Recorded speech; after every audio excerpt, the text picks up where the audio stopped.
probably kick off now, Greg. So welcome everyone, people from the COA community and NextJump community. Today's guest speaker is Greg Kunkel, co-founder, leader of Perks at Work, all around impressive guy. So go ahead, Greg. Yeah, thanks, Tom. Yeah, welcome everyone. Yeah, good to see some familiar faces. So Simon, good to see you. Bunch of neck jumpers as well. So yeah, today, so Charlie and Megan are co-CEOs who usually lead leadership and practice, are out today, and so they asked me to kind of lead the session. And so what I'm going to talk about is my own lessons in learning to make a bigger impact. And so specifically, I'm going to share some insights that around kind of habits and things I'm working on, that I think have impacted my mindset, intuition, and building momentum. So the skills in those three areas. So for many, you may remember, I ran a leadership and practice, a series of sessions back in May around some of these topics. And, it's been an interesting few months for me in the sense of, we had just come at that time, we had just, I think, really invested in kind of AI. I had invested more in the product around, and we launched our mobile app, and we had some momentum in it. And I think there was both exciting, but also challenges of how do we take that and build that into, the business, and how do we upgrade from there, and how do I level up?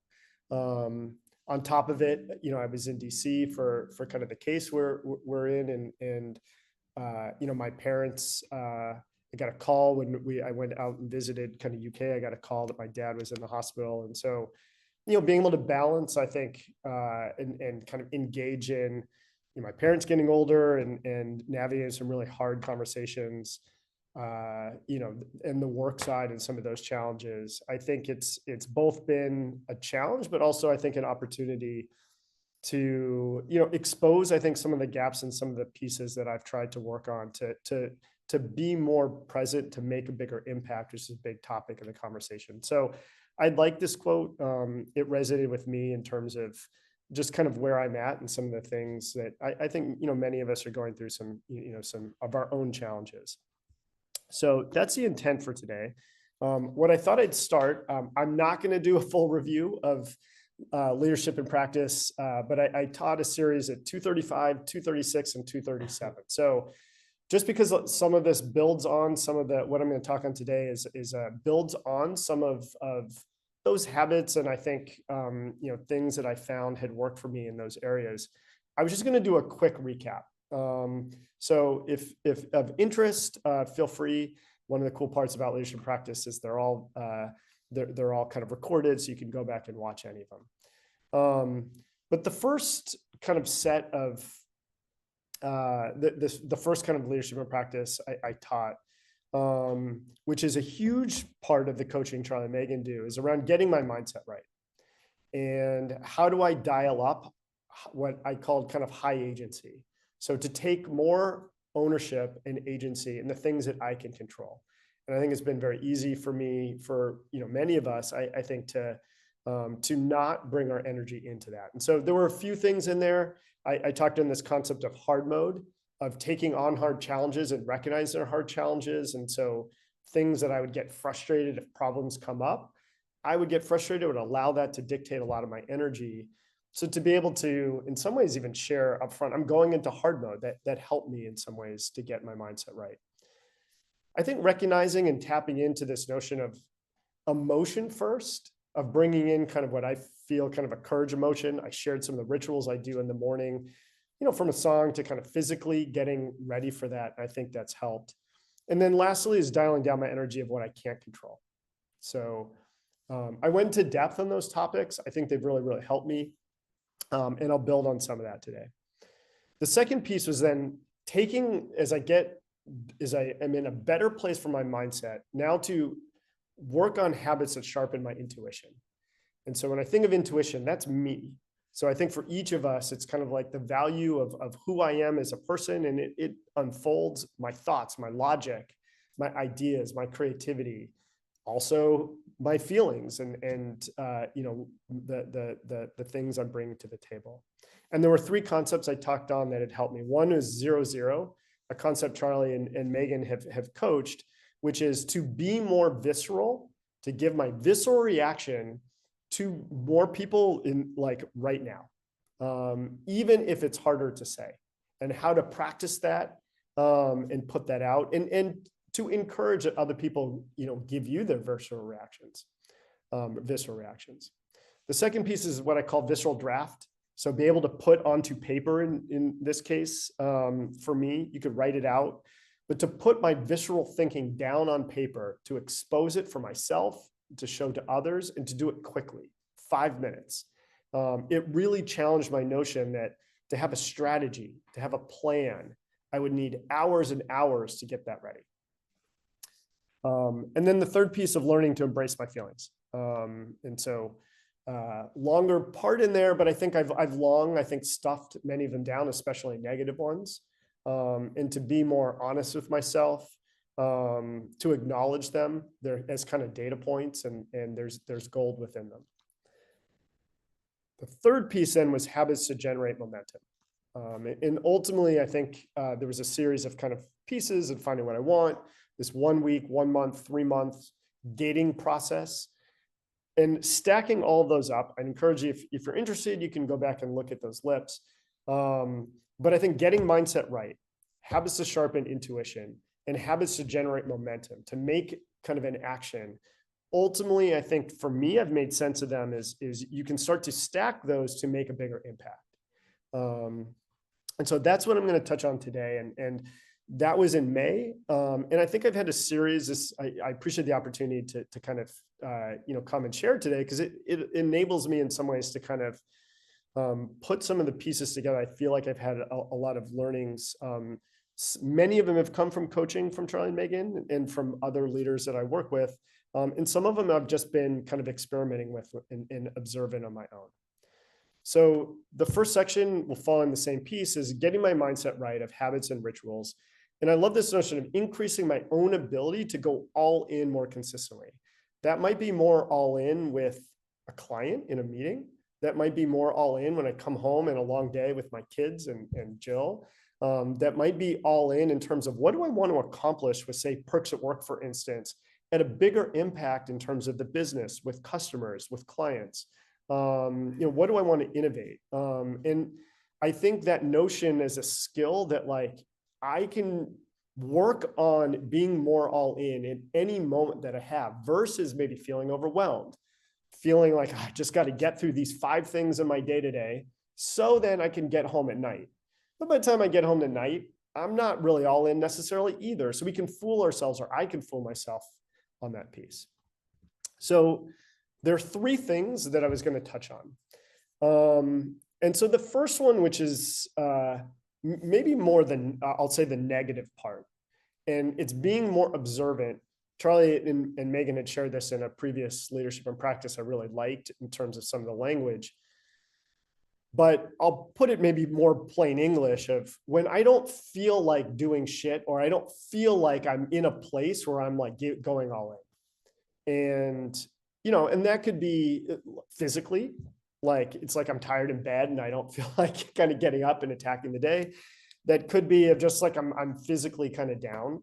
It could be language that I'm saying to myself. And I'm not I'll get to beliefs in a second. I'm not the biggest complainer. So I stuff down a lot of those things, but just because I don't necessarily say it out loud, I'll have internal narratives, and then just be like, God, I feel tired right now. That might be like, I'm anxious on X, Y, and Z. And it may be true. Like I am anxious on X, Y, and Z. But those may be things that are out of my control. And so, and I can start to put more and more energy in terms of thinking in that end up hurting me necessarily from going all in what I might have in front of me. The belief side, I think, this is an interesting one of to some extent, I think I've been fortunate that like, I don't, on one hand, I don't have as many, I think I've grown to be cautious of when I'm so certain on certain beliefs. And that could be like, oh, this project will never work. And maybe it's because I've tried it before and it didn't work. Or it might be like life is hard. It might be, oh God, it's like my work right now, my project is so hard right now. God, I wish I was that person, because if I was that person, they'd have an easy, I could kill it in what they're doing.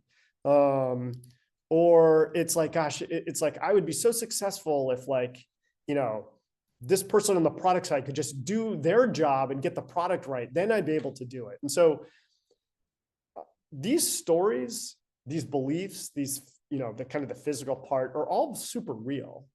And so I think for myself, I think I've given myself grace to be, to acknowledge when I am feeling that. And there are parts of it to being curious on it.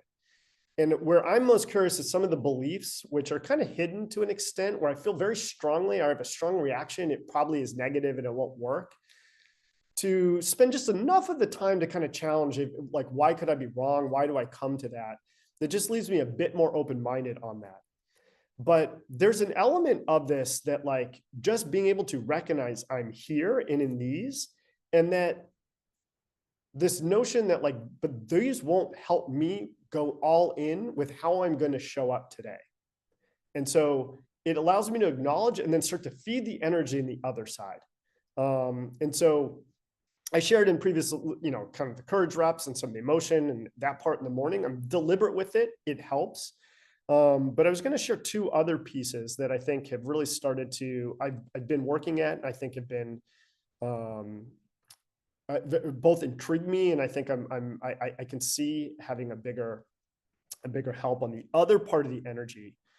And the first one is this importance of impact.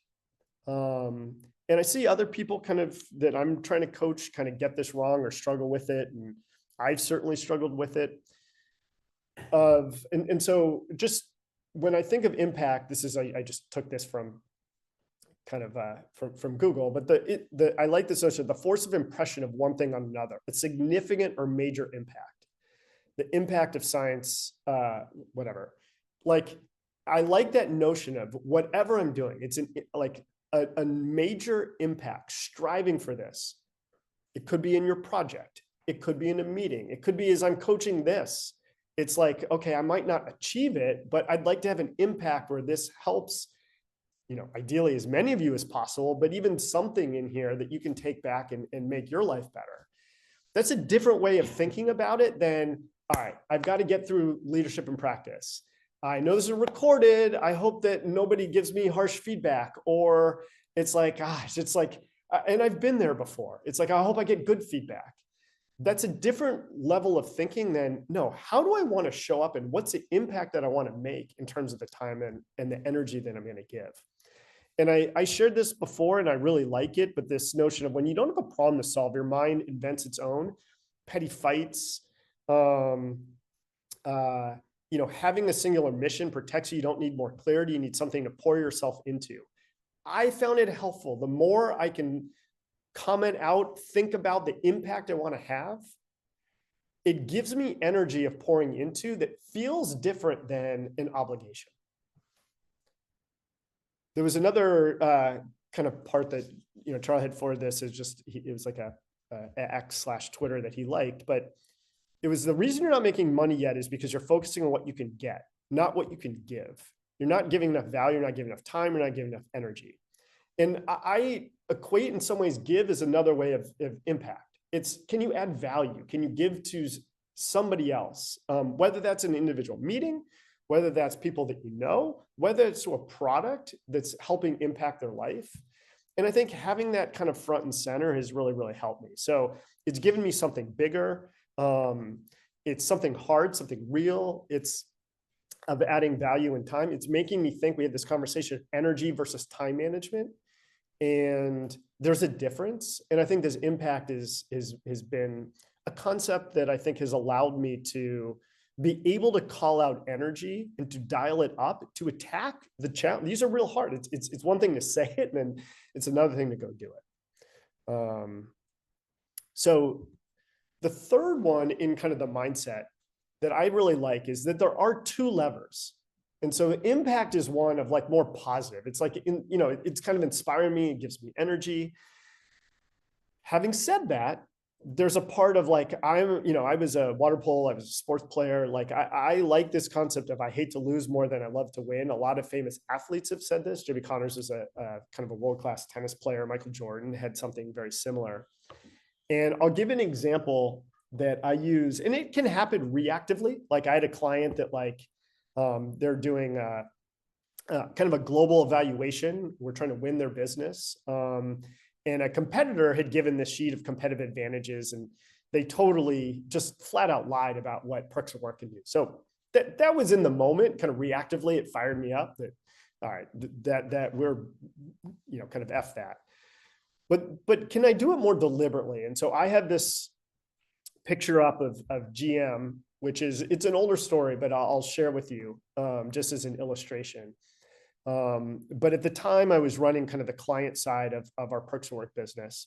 And we had an opportunity to go pitch General Motors for, Perks of Work employee discounts. And there was, I think they invited 4 companies, had a final round presentation that we were going to go and pitch. While I was in the air flying, I got an email saying that they've decided to only have the final 2 presenters and that we were not chosen.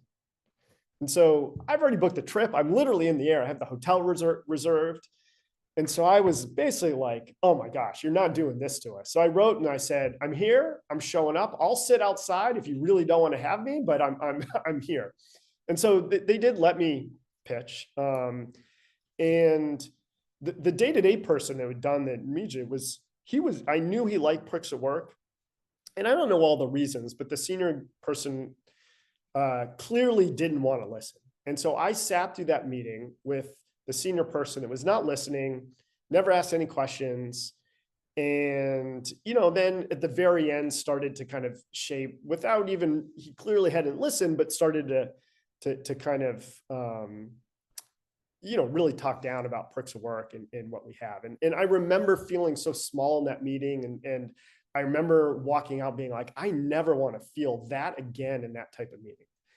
And so it at times has really, and I feel like I can be more deliberate of calling and that memory distills an emotion into me that fuels me of being like, I've got to up my game in terms of how I describe the business. And that really transformed in some ways what some of the weaknesses, which I'll get into later, how we could attack them and have a better product, have a better explanation, have a better way to demonstrate in some ways the impact we're having. So, hey, Greg, Simon was asking, this is a while ago, you being you now, how would you have handled that situation differently?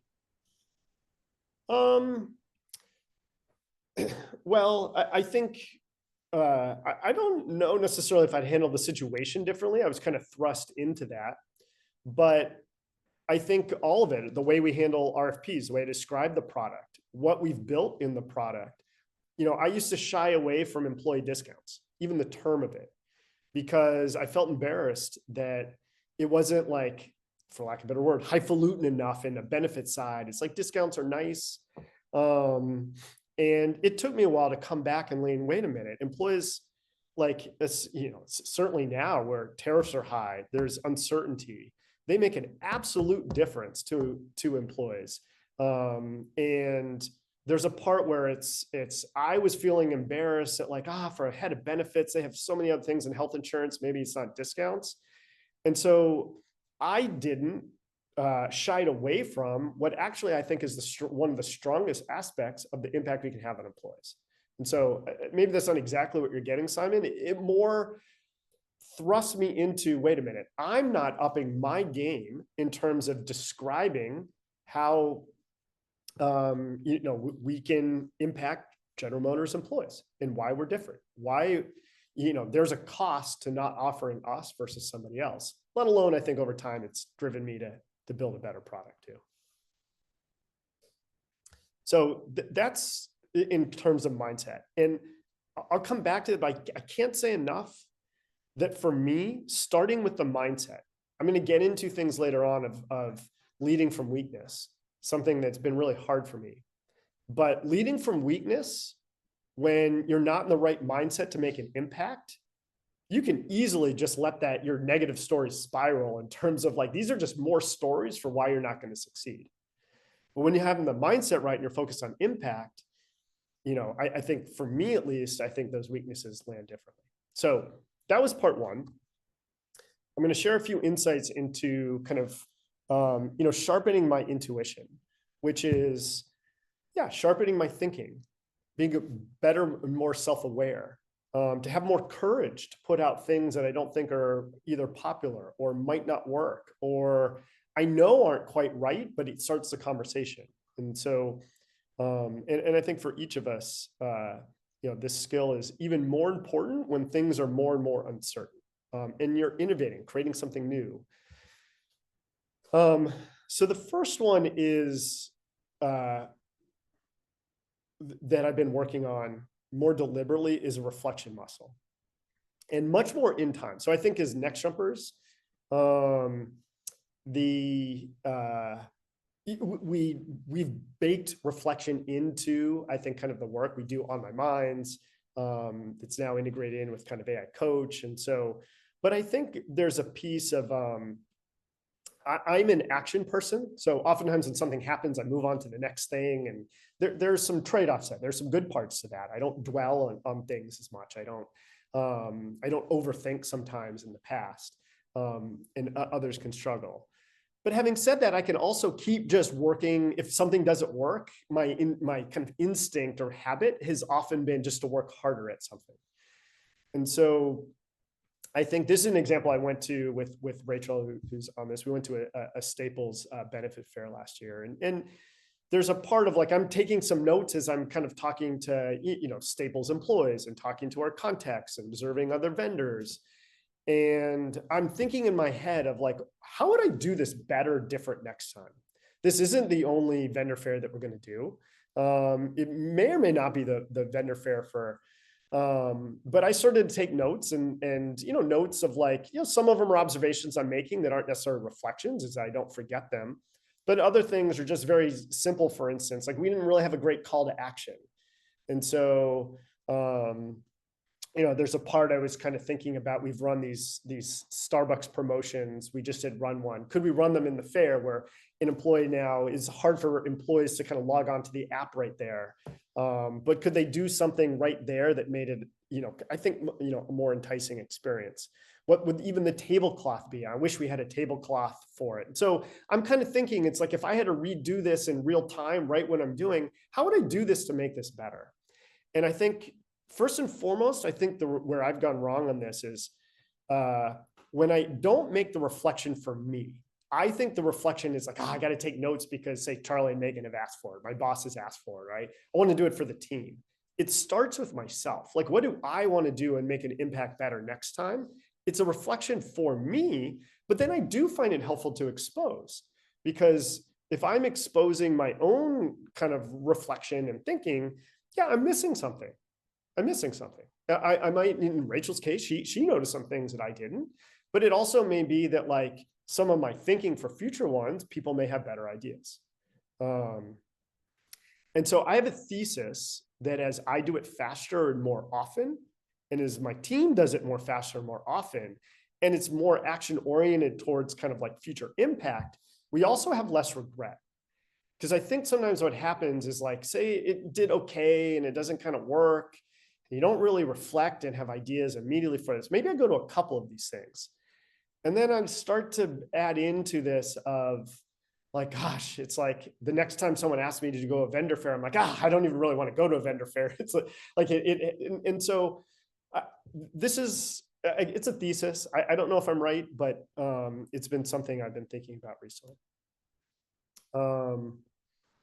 And so, Simon, Kathy, I didn't see yours. Of without the mindset leading from weakness go sideways. Yeah, I'll come back and talk on that in a sec. And Simon, I find that super hard when I'm not in an extreme state, like annoyed, angry, happy. Do you mind just unmuting, Simon? Just I'm not totally following. That's like you were talking about like self-reflection, like as you were saying, like, oh, well, I'm reflecting on the fair versus I'm reflecting on my own state. And like I've found that it's something using the AI coach when it's asked me, I mean, I don't know. I don't know how I feel. Like I feel kind of fine right now. I don't have an opinion either way, and I sort of get lost in this like sort of oh God, whereas when I feel like in at an extreme state, like I'm really annoyed at something or something's going really well, I find that really easy to reflect on. But it's when it's like really nuanced or it's just like it's fine. It's like, well, yeah, that I find it difficult to reflect on the sort of middle ground, I suppose. Yeah. Well, it makes me kind of think about one of the things I've been trying to do a little bit differently from a mindset standpoint is it could be a fair in this case. It could be the leadership and practice session. It could be really almost anything is that I'm trying to add in, okay, I want to go and be all in on the fair, do its best job, but I also want to, in many ways, improve what I'm going to do next time. Most things that we do, it's not a one and done. And so if I can, worst case scenario, even if that fair wasn't, it didn't have the outcome or the ROI that I wanted, it's at the very least, it's like I'll have learned something or I'll have, gotten it to be better. And so what I find is when I'm not going all in on things, I'm generally trying to just get it done with.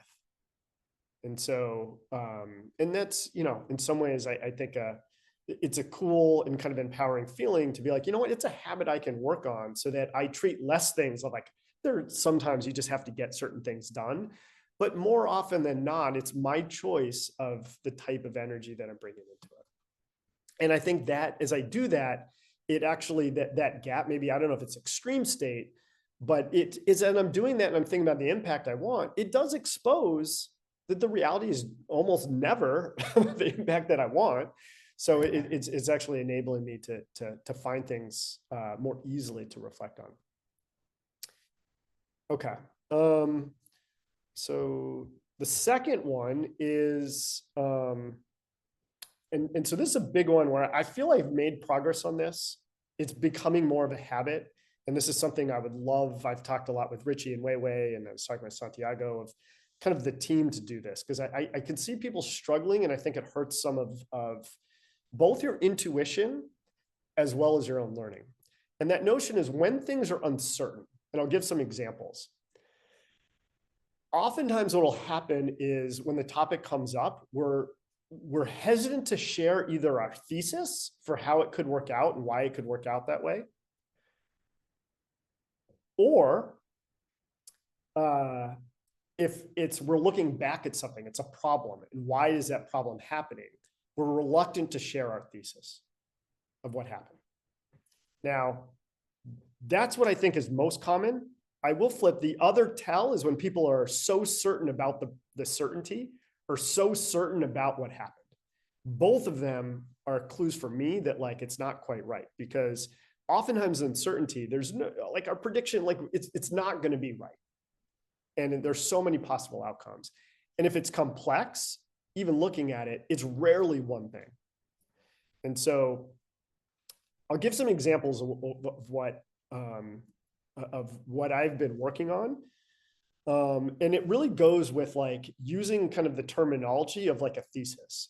This is my thesis of what's happening. This is my thesis of how this complex problem breaks down and is working. This is my thesis for why I want to bet on this because of that, and be able to expose it and to be able to do it early. And it feels vulnerable. It can feel vulnerable. And I'll give an example that just came up literally yesterday or in the last couple of days around some of the fraud.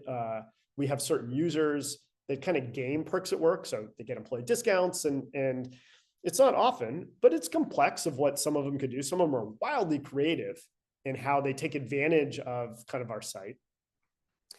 But the actions are very complex. It's kind of like, well, say we change some of the rules, but that could impact some of the good users. But there are complications if it costs us money that maybe kind of in many ways kind of sold from us or our merchants. And so in this case, there's security, there's our authentication, there's like the type of users, there's types of merchants. There's a lot of complicated factors. And so it's very easy for me to say like, okay, I need this individual, the security person, go do your research and tell me what's happening, because I don't know. And so as a leader, I can go do that. And what I found to be more effective is to slow down and to think a little bit. In this case, when I say think a little bit, it could be my visceral. I might take 2-3 minutes of, okay, if I'm going to go into this fraud and kind of gaming and what it would be, what's my thesis of what's happening? And so in this case, I'm like, all right, well, we do about 5% bad debt. I don't know if this is the best example. It was a recent example. And what I think might be happening is that certain users are making purchases, they're getting the wow points, and then they're canceling them. And so that could be a car reservation, that could be like something like a HelloFresh or a food delivery. And so that's what they're doing. And so that was my thesis. And it feels vulnerable because you put that out and it'll cause a more visceral reaction if you're wrong, which is actually a good thing. It starts the process going. And what I find is people are hesitant to put that out there. So I then also have learned, I have a thesis of like how I would attack the problem. So 2 user examples of 3 different merchants, and we take some screenshots, et cetera. And that led to, other theses that are now starting to happen. And so that's an example of, in some ways, a thesis of a past example not happening. But I'll give an example of, in my kind of innovation of, I have so many different things I'd like to do. What is my thesis for the top 3 things will have the biggest, that will get me closest to the impact I want to have by customers in the next 2 months? And I've often let that fuzzy. And so for me, be able to put out my thesis early, these are the top 3 things and kind of why, put that out for me, expose it. Even as I articulate it, I'm like, oh God, that doesn't sound so right. Harder questions. Whereas I think it can be a habit of, I don't know, I need more time to go do the research in order to go do that. Starting with the thesis more viscerally and putting it out and exposing it really accelerates it. And it also, it starts to capture kind of viscerally my intuition and allows me to look at that intuition and capture it. So I hope that makes sense. But that was number 2. The last one, which I've probably proven I still need to work on this with my last slide, is punchy communication. And I'm going to start with this, kind of Twitter part, which Charlie had forwarded, which I love, which is, it would commenting on Slack, but I think that's not the main point. Communication isn't what you say, it's what the other person hears. And I love this I learned this from my Stanford basketball coach. When you pass the ball, your job is not done until the recipient actually catches it. And, maybe because I didn't play basketball, but both my boys play basketball. And I love it. I love it because if we audited ourselves, most of the time, we don't take the responsibility of, my job being done when the recipient catches the ball. My job is just to pass it. My job is just to communicate it. And I've struggled for years to be concise. I want to explain, I over-explain. And because I want to get out all the information, all the insights I have. And to be able to structure it with an organization hierarchy, break it down for others, it's just a rep. And I think, I'm trying to bring back, for instance, I give updates at the staff meeting to hold myself to 5 minutes. And it was interesting. I got feedback in the staff meeting afterwards that you don't have to stick with 5 minutes. Like I wanted to kind of hear more, like it's a general rule of thumb, but 5 minutes to me is just an example of like giving myself less time to be punchier. It's my own rep. And one of the things as a leader that I really struggle with sometimes with others or drives me nuts. And I know I do it too, but I'll ask somebody something and they're first response is, yeah, I put that in the email the other day. And like, you're left with this feeling like, all right, well, I clearly didn't understand what you were saying the other day, but now you're putting it back on me that like, it was my fault that I didn't understand you. And there's a piece of, as a user, in this case, as the catcher of the ball, it's like, I'm basically telling you that wasn't an easy pass to catch, but I'm being blamed that it's, I passed it. So if you didn't catch it, that's on you. And I recognize as a passer of the ball, I do that. And so for me, this is something that I'm recognizing and working on. And to that part, one of the skills and Charlie and Megan are going to teach it in the Leadership Academy, they're talking more is that visceral draft and visceral reaction. Be able to succinctly put your point. And also there's a separate skill to be able to viscerally give your reaction in some ways, regardless of how somebody communicates it. All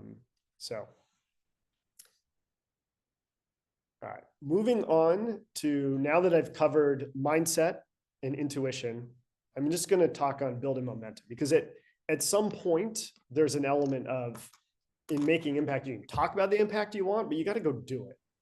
And you've got to go actually do it. You've got to create it. And that is really hard. And I think one of the parts that I think I've really learned is that it doesn't happen automatically. It's not like, it's one decision and then you're there.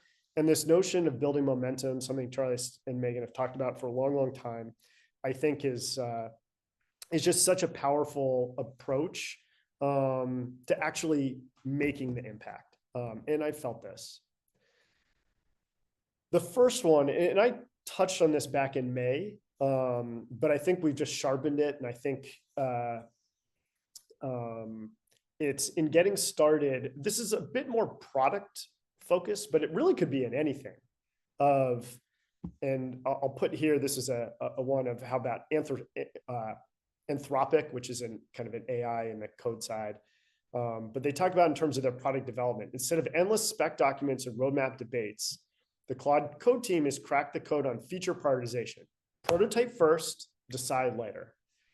They build the prototype rapidly. They get it in the hands of their own employees. They get it in the hands of some users. They see how it's actually being used. Then they make the decision, the prioritization. And so we did this with the mobile app.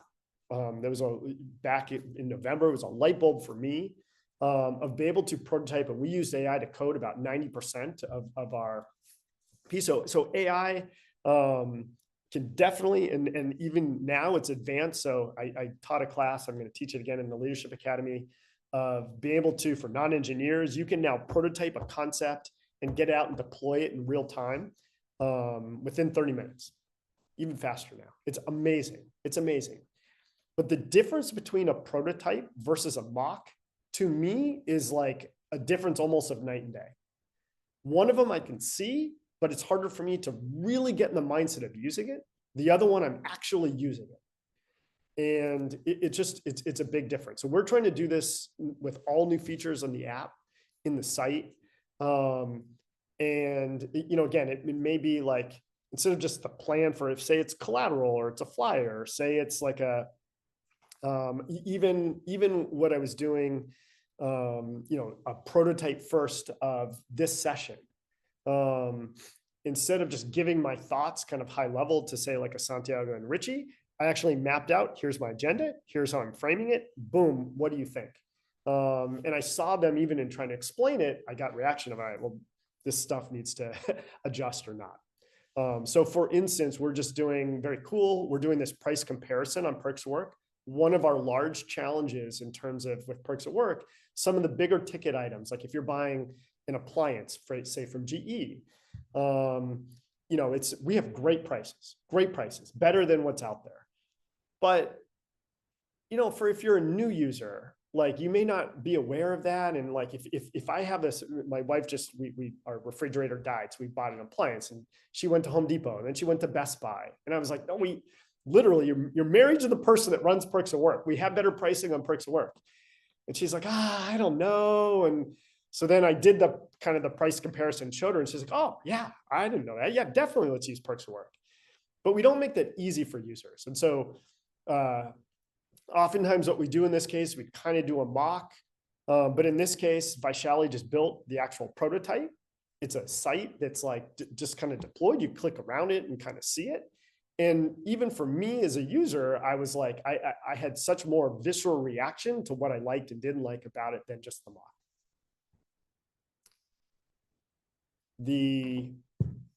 All right, the second one of leading from weakness to strength in this. So this is a quote that from Ray Dalio. He just put this out kind of, he's had it in his principles. He's the CEO of Bridgewater. But he talks about everyone has a weakness and they're generally revealed in the patterns of mistakes they make. The fastest path to success starts with knowing your weaknesses are and staring hard at them. And so he goes on in this. If I had to, I'll put my own thesis. I actually think the first part to do is get your mindset right.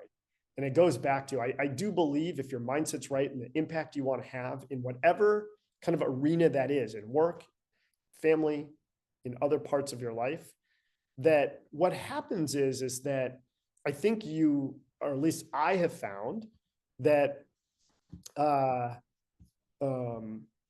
I think about it, well, one, your problems get exposed, because if you want to have a bigger impact, you quickly see where, the gaps between kind of the impact you want and what the reality shows.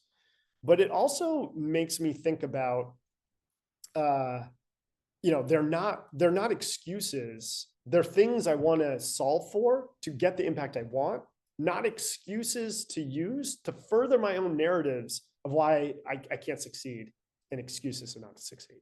So that's the only pushback I'd have on. I'm sure Ray Dalio has an amazing mindset to accomplish what he's accomplished, but I do think that's first.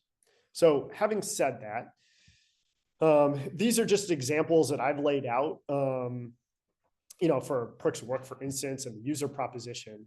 And I think, it's interesting. A year ago, I would have put mobile. Not having mobile was a big, big weakness for Perks of Work. Not having it. And then, there are other parts to it of like, we didn't have engineers that coded, mobile app, very few. We had all these other things. I had my list of kind of weaknesses to do that. And there are a series of gaps in terms of, the price comparisons, example of one gap. We're still wasting time for users in terms of being able to take advantage of some of these things. There's still areas I don't think that we make employees feel very special from using it. So I have a list of kind of problems and be able to kind of expose them to myself, be able to box them, to be able to explain them, to be able to start to share at this. I have some motivation of like, these are some of a very recent quote this week in our App Store review about loving how simple the app is now to our site. That gives me motivation to be able to be like, well, I had a big challenge, a weakness a year ago, and it's a less of a weakness today. And so that gives me momentum to go forward. One of the things that I've been experimenting is before I leave work at night, I take one of the problems and I look at it. I look at it in terms of, and I think about it to an extent. I don't try to solve it. I just look at, for instance, okay, like, and it might be like, okay, here's a type of I'll just use one. We just launched this dining rewards thing, and I have there's an element we want to kind of expand that, and I'm not quite sure what the best approach is from a negotiation standpoint. So, and that may be one of the hard problems I want to solve in the week, just as a, for instance. I will look at it at night. I'll read some things, I'll read the emails, and I'll leave it. And what I'm finding is that's a helpful oscillation for me of, if that's on my list of hard problems I want to solve in the morning, I go through kind of my routine. And I've been thinking about that overnight. And so anyways, it's something that's been helping me. Okay. The last one, then I'll take any questions or any kind of thoughts. This was an insight that Charlie and Megan got from Ezra. So he's part of the kind of the community. For those of you who came to one of the first Thursdays, he's a up and coming painter in New York City. And his, the way he approaches kind of painting is he works on 7 paintings at one time. And so that kind of flied, I think, again, I'm not an expert in painting, but at least in my head, I was kind of thinking that painters they'd paint one painting, they'd finish it, and then they'd move on to a second painting. And then they'd finish that and go on to a third painting. And what he found to be helpful is that, there are times that some of them are complex and that he gets stuck on some. And so be able to oscillate to another one, or he'll get momentum in one that gives him now momentum in another. And yeah, I think there's an interesting part because I've struggled with this. I've struggled where it's like, I've gone very deep in one part of our business, just for argument's sake, say the mobile app. And then I realized that there's a cost, or if I'm like too myopic on it, there are other parts of the business and I'm not innovating, I'm not making better, and that has been a painful cost for me. The other part I'll do is, all right, I got 7 balls and juggles in the air, and I'm like constantly feeling like I'm going back into each other, and I'm spreading myself thin. And there's a part where, I got some coaching from Charlie. How much of that is my own story? How much is that of my own story that I'm doing to myself? I'm feeding some of my own language to not have me show up all in and try to innovate. And so it's been helping for me to be like, you know what? I have 7 paintings. And so these are examples of my 7 paintings. You'll have maybe your own examples of paintings. I don't know if it's 7, maybe it's not, but I like this concept of like, yeah, I'm innovating in 7 areas. And it's been fascinating. It's like I've been really dialing down my narrative of like, all right, I'm like just so jittery and it's just bad. I'm working on 7 things. But what I find is like, like I have like momentum in one. It might be, we're doing the holiday fair right now. It's a big part of it. I have ideas there that I can put into kind of our mobile site. There may be things that I want to engage kind of from a branding of Perks at Work, and how do we sharpen that? I can actually test some things in the holiday fair. And so it's enabling me in many ways to kind of think about innovation in a less sequential way. So anyways, this is a newer thing for me, but I'm finding it is, it's helping me build momentum in a faster way. That's also in some ways impacting my mindset in the first part. So with that, I will pause. Happy to take any kind of questions or reactions, or, I can certainly go deeper in other topics.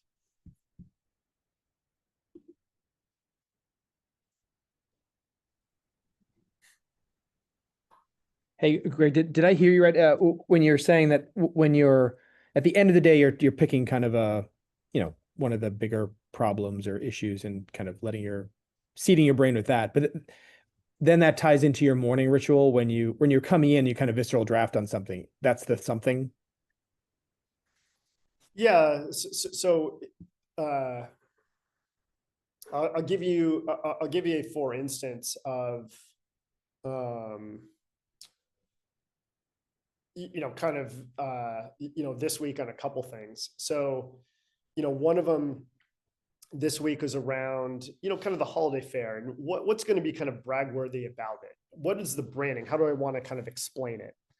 And so there was a part where coming in on Tuesday morning, I wanted to do a sprint. This is, I am feeling a bit behind in terms of, for the team and where we're negotiating, et cetera. So that night before I left, I looked at our collateral from a flyer from the year before.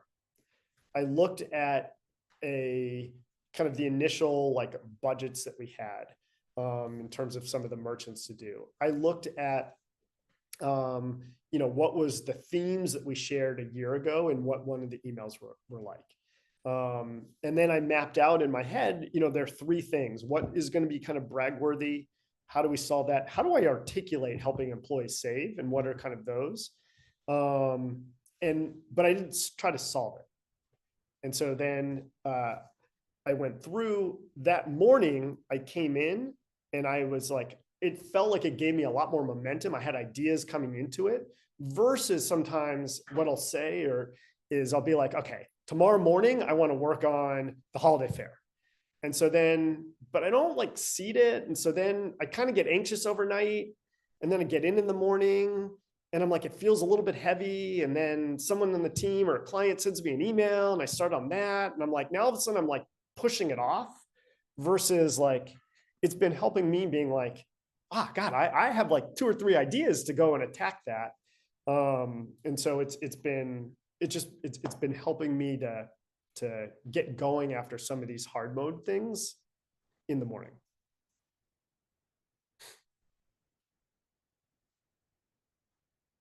Yeah, Terry, I totally agree. Sometimes I get ideas in my sleep, if that makes sense, that may help me get unstuck. And I've talked about, I've not actually done this, but Tom, you may remember this. I'm spacing on the name now, but the who was the guy that wrote The Art of Learning? He was like the chess player. I have it outside. I can go look it up, but yes, I know who you mean. He was the chess prodigy. Yeah. Yeah, Josh Wise. Yes, thank you. Josh Waitskin. Waitskin. Yeah, there you go. So he had this thing in The Art of Learning, which he had a ritual where, yeah, it was kind of that. He would go to sleep at night. I'm not sure I go to sleep at night, but it's like when I leave, but it's the same point. And he would think about some of the bigger, the bigger challenges, the bigger kind of the bigger theoretical problems of whatever he's trying to solve. He would think about it at night, and he would find exactly what you're saying, Terry, that he would get ideas in his sleep. And so, yeah, I guess it's a more similar concept, trying to make it a bit more habitual. Some nights, I have no thoughts on it, and maybe in the shower I do, but yeah, I mean, the other day I woke up at 3 o'clock with an awesome idea. So, that certainly happens.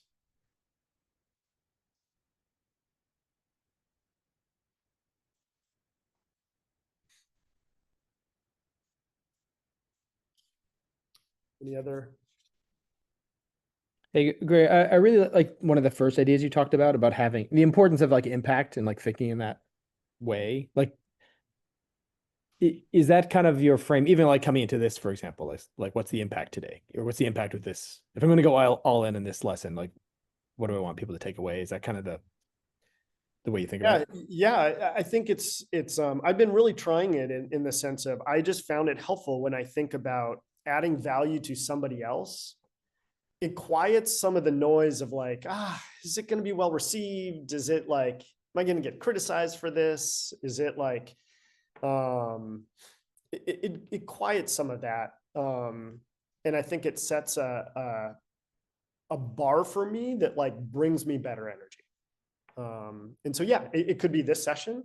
But even in the, one of the, I think the biggest things that Weiwei and Rich and I are working on that I think I've really tried to, I give Weiwei credit for it. He's working at it, but traditionally he'd work on something. So like he just did like an updated wallet. So the way users, like if you make a purchase of movie tickets in the store, the Target E-code, you can use it in the app.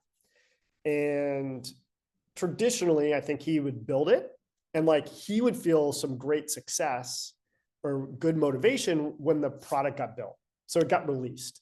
And I've really tried to say, no, like it started from an impact to make employees' lives easier. So like, you should be really curious if that's your North Star to like, even in that project, to like actually have it an impact to make users do it. You would want to be curious. You find yourself curious. And like, so once you release it, that's just first step number one. It's like, then you look at the user behavior, you look at that.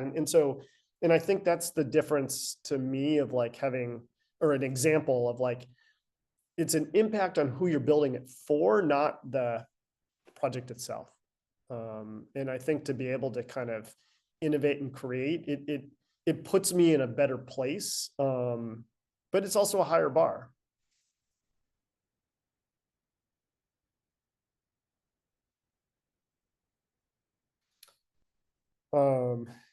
Yeah, the idea of 7 paintings to sound like an oscillation, I really like it because I tend to go all in towards one project and find I get burnt out or saturated. Yeah, no, I mean, you do, Vaishali.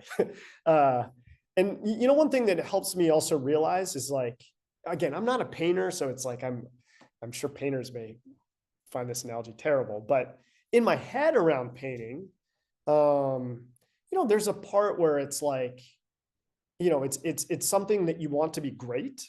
And, there's a part where it resonates with me that like, you're not just going to do it you're not going to do something great in one sitting. It's going to like take a while and you're going to have to look at it. And I think that mindset for me calms me down because then I don't treat something like a checkbox. I'm just trying to get it done. But also I have so many more things I can do than 7. So it also forces me a little bit of, and again, I don't know if 7's the right number.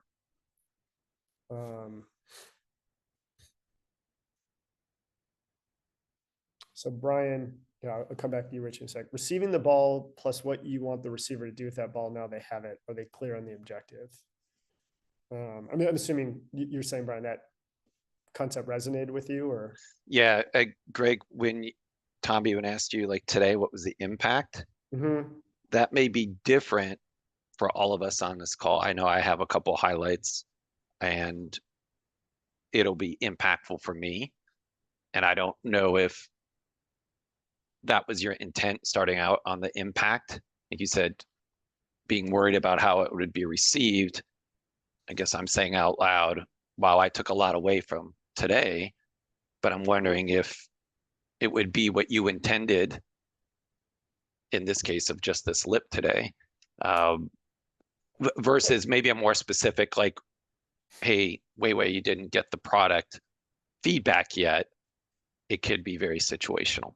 Well, so what makes me think about that? So first, I appreciate sharing that, Brian. But what's interesting is like with the bar that like, okay, it's my job not just to pass the ball, but they need to catch it.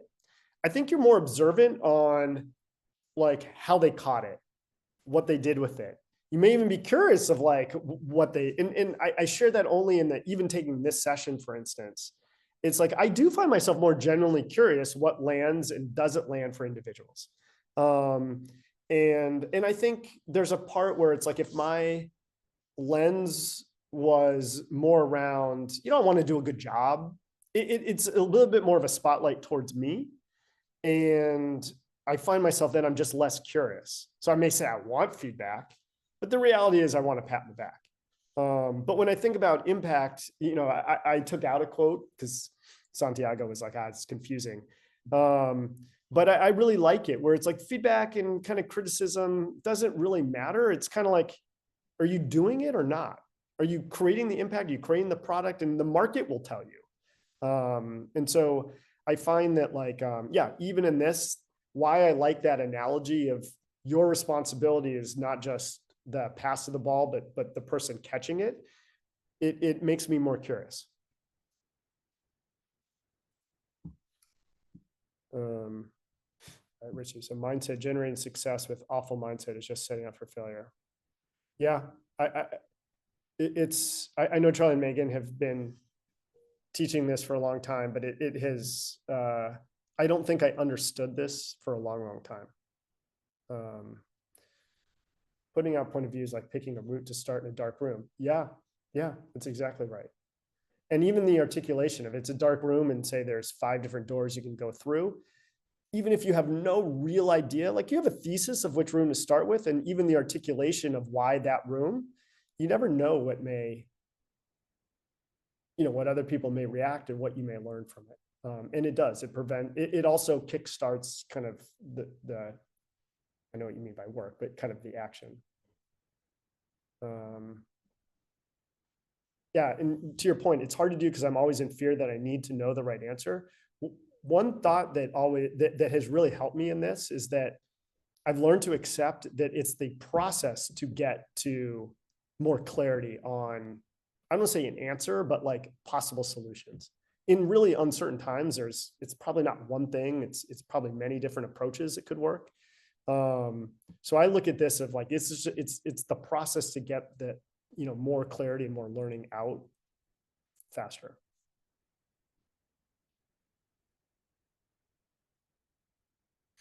Yeah. And then Nicole, like what resonates, it's my choice and the energy I want to bring when I'm not going all in, I'm generally trying to get it done.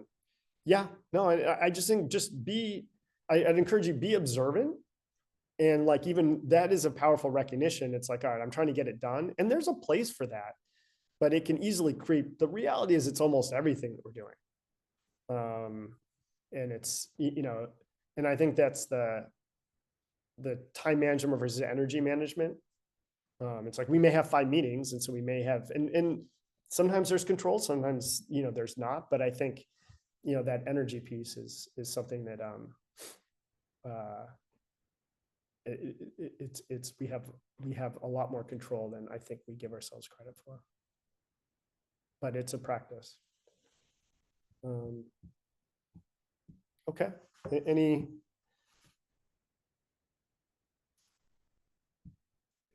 last kind of questions? I think Vishali had also commented on the kind of 7 paintings and how, it's yeah, related to the oscillation idea. Yeah. So yeah. I like it, but admittedly, it's newer for me. So we'll see. But I do think it'll help with the both oscillation and mindset. All right. Well, yeah. Thank you everyone for kind of the opportunity for today. And yeah, feel free to shoot me any kind of email. I'm just greg@nextjump.com. And next week, Charlie and Megan will be back. So Megan, Charlie will be back. And I will see you as a listener.